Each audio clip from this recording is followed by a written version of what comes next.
പ്രിയമുള്ളവരെ, ഞാൻ ഹരീഷ് ആർ നമ്പൂതിരിപ്പാട്. ഈ പുതുവർഷത്തിൽ ഒരു കഥ കേൾക്കാം. പുതുകഥാവർഷം. കാടിനു നടുവിലെ മരം കൊണ്ടുണ്ടാക്കിയ വീട്ടിലാണ് കഥമാമന്റെ വാസം. കാട്ടിലെ മൃഗക്കുട്ടികൾ ദിവസവും കഥ കേൾക്കാൻ മാമന്റെ അടുത്തെത്തും.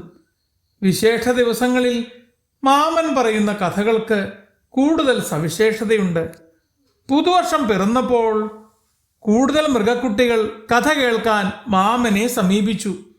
എല്ലാവരും മാമന് ചുറ്റും വട്ടം കൂടിയിരുന്ന് ഉറക്കെ പറഞ്ഞു, മാമാ മാമാ കഥ പറയൂ, പുതുവർഷത്തിൻ കഥ പറയൂ, കഥ കേട്ടിടാൻ കൊതിയോടെ വരുന്നു ഞങ്ങൾ പൈതങ്ങൾ.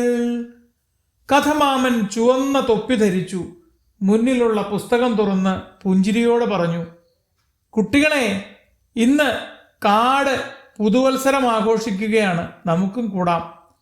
അപ്പോഴേക്കും കിളികൾ പാട്ടുപാടി, നക്ഷത്രങ്ങൾ മിന്നി, കൈകൊട്ടിയ പോലെ മരക്കമ്പുകൾ ചില്ല കുലുക്കി, ഇലകൾ മർമ്മര ശബ്ദം മുഴക്കി.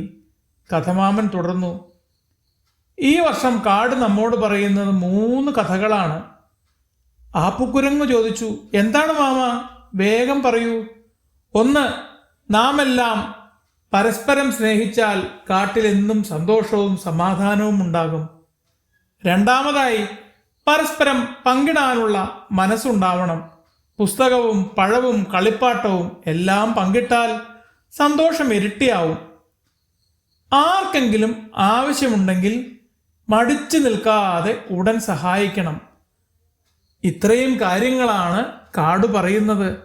ഇത് കേട്ടപ്പോൾ മിന്നുമുയൽക്കുട്ടി തൻ്റെ കയ്യിലിരുന്ന ക്യാരറ്റ് എല്ലാ കൂട്ടുകാർക്കും പങ്കുവച്ചു കൊടുത്തു. അത് കണ്ട് എല്ലാവരും കൈയടിച്ചു. ഡോപ്പുകുരങ്ങൻ കയ്യിലുണ്ടായിരുന്ന പഴങ്ങളാണ് പങ്കുവച്ചത്. ആനക്കുട്ടി കുഞ്ഞു മൃഗങ്ങളെ പുറത്തേറ്റി കളിച്ചു. ഇത് കണ്ട് സന്തോഷത്തോടെ കഥമാമൻ പറഞ്ഞു, കുട്ടികളെ, ഇതാണ് കാട്ടിലെ പുതുവത്സര മായാജാലം. സ്നേഹിച്ചാൽ, പങ്കിട്ടാൽ, സഹായിച്ചാൽ എല്ലാ ദിവസവും പുതുവത്സരമാണ്. കുഞ്ഞുങ്ങൾ ആവേശത്തോടെ അത് കേട്ട് ഉറക്കെ പറഞ്ഞു, പുതുവത്സരാശംസകൾ കഥമാമ.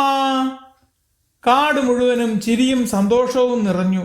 അങ്ങനെ കാട്ടിലെ പുതുവർഷത്തിന് ഗംഭീരമായി തുടക്കം കുറിച്ചു. കൂട്ടുകാർ ഒരുമിച്ച് ആടിയും പാടിയും സ്നേഹം പങ്കിട്ടും സന്തോഷിച്ചു. അത് കണ്ട് കഥമാമനും സന്തോഷിച്ചു.